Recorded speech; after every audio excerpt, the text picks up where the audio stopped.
Hello friends, नमस्कार। Friends देखिए, रायबरेली और यहाँ अमेठी में कांग्रेस का कैंडिडेट कौन होगा, बीजेपी का कैंडिडेट कौन होगा, वो सब अब पटाक्षेप हो गया। अमेठी का तो पहले से ही स्मृति ईरानी को बीजेपी ने अनाउंस कर रखा था कि वही कैंडिडेट है बीजेपी की। रायबरेली का नहीं किया था। तो रायबरेली में जो बीजेपी ने कैंडिडेट उतारा है वो पिछले वाले ही, जिसको सोनिया गांधी ने हराया था, जो यूपी में मिनिस्टर भी हैं, दिनेश प्रताप सिंह। वो बीजेपी के कैंडिडेट हैं, वहाँ के लोकल हैं, काफ़ी इन्फ्लुएंशियल हैं और पूरा रायबरेली ही उनकी कार्य क्षेत्र है। तो वो एक तरह से रायबरेली दिनेश प्रताप सिंह के लिए लोकल हैं वो वहाँ के। और अब मच अवेटेड था कि कांग्रेस का कौन कैंडिडेट होगा।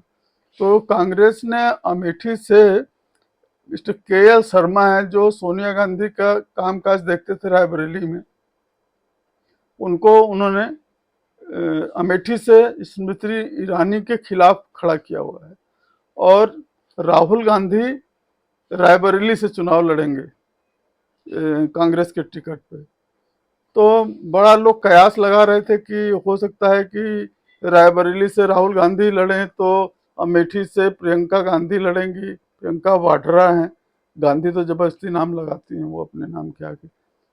या प्रियंका गांधी अगर रायबरेली से लड़ेंगी तो राहुल गांधी अमेठी से लड़ेंगे। लेकिन फ्रेंड्स, इंडिया का तो कल्चर आपको पता ही है। इंडिया, ये लोग कोई बाहर से तो, इनका कोई बाहर का हिसाब किताब तो नहीं है। भले सोनिया गांधी इटली की हैं, तो सोनिया गांधी कभी नहीं चाहेंगी कि प्रियंका गांधी राहुल गांधी के लिए किसी तरह का चैलेंज बने। एक लिमिट तक ठीक है, लेकिन अगर प्रियंका गांधी भी नेतागिरी में ऊपर उठ जाती हैं, चुनाव उनाव जीत लेती हैं, बोलती तो अच्छा ही है, ओरेटर दिखने में भी कुछ कुछ इंदिरा गांधी की तरह दिखती हैं, या अपने को दिखाने की कोशिश करती हैं, जो भी कह सकते हैं आप। तो ये सोनिया गांधी कभी भी रायबरेली से प्रियंका गांधी को नहीं लड़वा सकती। वो अगर लड़वाती और अगर गलती से प्रियंका गांधी जीत जाती तो सबसे बड़ा खतरा वो राहुल गांधी के लिए होती।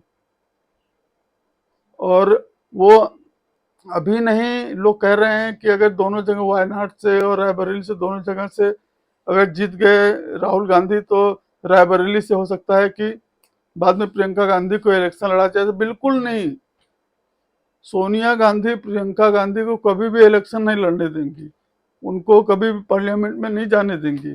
पुत्र मोह में वो फंसी हुई हैं अपने। वो at the cost of Rahul Gandhi वो कभी भी प्रियंका गांधी को आगे नहीं बढ़ने देंगी। और एक समय ऐसा आता है ना कि अगर प्रियंका गांधी भी अगर पार्लियामेंट में पहुंच गई और वो बातचीत में लोगों को ज़्यादा कन्विंसिंग लगी, तो हो सकता है कि वो राहुल गांधी को डोमिनेट कर जाएं। तो ये सोनिया गांधी समझती हैं इस तरह से। ये प्रियंका गांधी की बातें वगैरह सब वो भी तो देखती होंगी ना, कोई आंख मूंद के नहीं बैठी हैं। तो वो कभी भी प्रियंका गांधी को राहुल गांधी के लिए चैलेंज नहीं बनने देंगी। कुछ भी है, अभी वो उनको, प्रियंका गांधी को आप गांधी फैमिली मत मानिए। उनकी शादी हो चुकी है रॉबर्ट वाड्रा से, उनकी फैमिली दूसरी है। भले ये हम लोग को ऊपर से लगता है कि नहीं, बिल्कुल ऐसा नहीं है। सोनिया गांधी कभी भी वो इनको, प्रियंका गांधी को नहीं आगे आने देंगी। बड़े आराम से वो टिकट दे सकती थी इनके खिलाफ, जो स्मृति ईरानी के खिलाफ अमेठी से, नहीं दिया उन्होंने। गलती से अगर प्रियंका गांधी जीत जाएंगी तो कितना इलेवेट हो जाएगा उनका जो है पोजीशन। तो ये आप लोग जो लोग सब बातें उड़ा रहे हैं ना कि पहले प्रियंका गांधी को कन्वेंसिंग के लिए फ्री छोड़ दिया, बिल्कुल नहीं। कन्वेंसिंग, प्रियंका गांधी ने बहुत कन्वेंसिंग कर लिया है, कोई जिता नहीं पाई है कुछ सीट।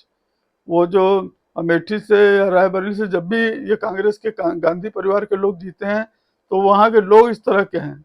कोई प्रियंका गांधी कन्वेंसिंग से कोई नहीं जीता है वहाँ पे। तो उनका कुछ ऐसा नहीं है कि कन्वेंसिंग करेंगी तो बड़ा राहुल गांधी का वोट बढ़ जाएगा।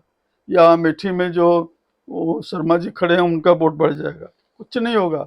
सीधी सी बात यह है कि सोनिया गांधी नहीं चाहती कि प्रियंका गांधी राहुल गांधी के लिए चैलेंज बने पॉलिटिक्स में, इसलिए उनको कभी नहीं आगे आने देंगी। आप लोग मानिए मत मानिए, किसी न किसी तरह से जो अंदर के लोग हैं वो सब जानते होंगे। वो कांग्रेस के प्रेसिडेंट, सबको पता होगा ये बात कि सोनिया गांधी नहीं चाहती कि प्रियंका गांधी इलेक्शन लड़े। और हम पब्लिक से कहना चाहते हैं कि भाई इस समय देश को मोदी जी की जरूरत है।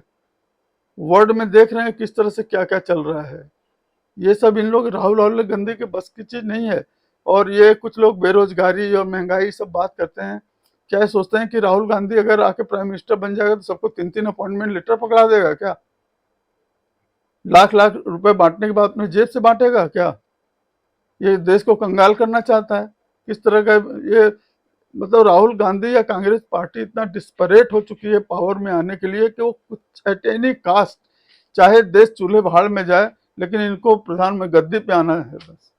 इस तरह का इनका रवैया है। हमको देशवासियों से हाथ जोड़ के प्रार्थना है कि आप लोग से हाथ जोड़ते हैं कि आप लोग गलती से ऐसी कोई गलती बिल्कुल मत करिए। ये कोई कांग्रेस रोजगार देने वाला नहीं है, कोई कोई कांग्रेस महंगाई खत्म करने वाला नहीं है। बता चुका हूं कि जब मनमोहन सिंह जब प्राइम मिनिस्टर बने थे 2004 में, तो 10 ग्राम सोने का भाव 6,500 रुपए था और 10 साल के बाद वो 27,000 रुपए था। तो कितनी महंगाई, सोना तो समझ रहे हैं ना, एक रेफरेंस होता है कि सोने की महंगाई से सब कुछ ड्राइव होता है उसी से। तो आप समझ लीजिए कुछ नहीं होने वाला है। आप लोग पागलपन की गलती से कांग्रेसियों को वोट दे कौन रहा है, इनको किस कारण से सपोर्ट करते हैं? 50-60 साल इन्होंने शासन किया है, देश को क्या दिया है यही जाने। और ये कांग्रेस जो स्वतंत्रता संग्राम में जो भाग लेने वाली कांग्रेस से इसकी तुलना कैसे कर सकते हैं आप? ये राहुल गांधी को क्या पता है? ABCD कुछ पता नहीं है। ये सिर्फ गांधी नाम को कैश कराना चाहता है। हमारे देश में करोड़ों लोग ऐसे पड़े हैं जो राहुल गांधी से अच्छे हैं। अगर उनको प्रधानमंत्री बना जाए तो प्रधानमंत्री अगर वो लोग बन जाएं तो राहुल गांधी से बहुत अच्छा काम करेंगे। तो ऐसे गधे आदमी को आप लोग गलती से वोट मत दीजिए। बिल्कुल बकवास बातें करता है, हिंदुओं को डिवाइड करने की बात करता है जाति जनगणना के नाम पर, हमेशा मुसलमानों को फेवर करता है। ये इस्लामिक देश बनाना चाहता है लगता है कांग्रेस, ये राहुल गांधी जिस तरह की बातें करता रहता है। इसीलिए आप देखिए 100 में से 100 अगर मुस्लिम से रिपोर्टर पूछते हैं तो वो बीजेपी को हराने की बात करते हैं, वो कांग्रेस को जिताने की बात करते हैं। एक भी नहीं मिलेगा आपको जो कि बीजेपी को सपोर्ट करे। क्यों? क्यों भाई? आखिर पीएम मोदी ने मुसलमानों के खिलाफ क्या कौन सा काम कर दिया है? बस उनको ऊपर नहीं उठा रहे हैं, उनका जो अपीजमेंट नहीं कर रहे हैं, बस वही है। और तो क्या, और तो मोदी ने एक भी काम ऐसा नहीं किया है। तो फ्रेंड्स बिल्कुल अलर्ट हो जाइए। इनको रायबरेली से इनको इतनी बुरी तरह से हरवाइए राहुल गांधी को कि इनको समझ में आ जाए कि ये गांधी नाम से चलने वाला नहीं है। सब लोग इतने बेवकूफ नहीं है कि सिर्फ गांधी सर ने है आपका तो आपको वोट देने लगेंगे। तो फ्रेंड्स देखते हैं इनका क्या होता है। ये बहुत बढ़ चढ़ के आ गए हैं सिर्फ गांधी नाम को इनकैश कराने के लिए। सोनिया गांधी इलेक्शन लड़ती हैं, जीतती हैं रायबरेली से, उसके बाद जाके दिल्ली में बैठ जाती हैं। रायबरेली का कुछ मतलब नहीं उनको रहता है, कभी वहां आना नहीं। एक लेटर लिख के, सेंटिमेंटल लेटर लिख के बस पब्लिक को वहां बेवकूफ बनाती हैं। तो आप लोग अलर्ट हो जाइए। और ये इलेक्शन बहुत ही क्रिटिकल है। ये जो कांग्रेसी संविधान भगवत, ये राहुल गांधी को संविधान का ABCD नहीं पता होगा, संविधान खतरे में बोलता रहता है, कुछ भी नहीं पता होगा इनको। जो है मतलब मुस्लिम अपीजमेंट करना ही संविधान बचाना है।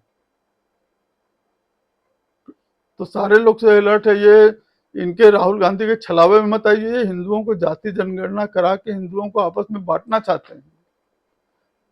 इतना गंदा दिमाग मैंने किसी का देखा नहीं। हमेशा उसी तरह की बात करता है, हमेशा अडानी अंबानी की बात करते रहते हैं। अडानी ने कितने लोगों को नौकरी दे रखी है, इसको ये समझ में नहीं आती है बात। अडानी अपने कर्म से बना हुआ है ना जो बना हुआ है, मुकेश अंबानी अपने कर्म से बना हुआ है ना जो बना हुआ है। तो गवर्नमेंट सपोर्ट क्यों नहीं करेगी भाई, इतने लोग को एम्प्लॉयमेंट देते हैं वो। तो आप लोग होशियार हो जाइए फ्रेंड, मेरा हाथ जोड़ के निवेदन है आप लोग से, ये बहुत ही क्रिटिकल इलेक्शन है। थैंक यू फ्रेंड्स, मेरे चैनल को लाइक करिए, शेयर करिए, सब्सक्राइब करिए और राहुल गांधी को बुरी तरह हराइए। मैं देखता हूँ कि न्यूज़ 24 का वो राजीव रंजन लोगों से स्ट्रीट पे बात करते हैं, लेकिन जब वो लोग उल्टा सीधा बात करते हैं नौकरी सब की बात, तो उनको करेक्ट नहीं करते हैं। संविधान खतरे में बात लोग करते रहते हैं। लोग बोलते हैं कि जो बीजेपी के पार्टी में आ जाता है वो वॉशिंग मशीन में धुल के साफ सुथरा हो जाता है। नहीं, साफ सुथरा नहीं हो जाता है, ये पब्लिक की गलती है। आप लोग को याद होगा कि गाजीपुर में एक इंजीनियर मनोज सिन्हा जैसे आदमी को आप लोगों ने इलेक्शन हरवाया और जिताया किसको, नाम लेने की जरूरत नहीं है। मुख्तार अंसारी का भाई वहां से इलेक्शन जीतता है और मनोज सिन्हा जो मिनिस्टर था केंद्र में, जो मिनिस्टर बनता जीतने के बाद, क्योंकि मोदी के बहुत क्लोज लोगों में से थे, मोदी उनको बहुत पसंद करते थे, और IIT BHU से पढ़ा हुआ उसको लोगों ने हरा दिया। तो फिर बीजेपी करप्ट लोगों को इसलिए लेना पड़ता है उनको। अजीत पवार को बॉम्बे में इसलिए लेना पड़ा है कि लोग उनको वोट देकर जिता रहे हैं। भाई क्यों जिता रहे हो आप लोग, हरा दो तो कभी बीजेपी नहीं लेगी उनको। तो वो धूल नहीं जाते हैं, आप लोग की गलती है, वोटर की गलती है, क्यों उनको वोट देकर जिताते हो। इसलिए मजबूरी में लेना पड़ता है पार्टियों को अपने में उनको। फ्रेंड्स, मेरे चैनल को लाइक करिए, शेयर करिए, सब्सक्राइब करिए। थैंक यू वेरी मच, नमस्कार।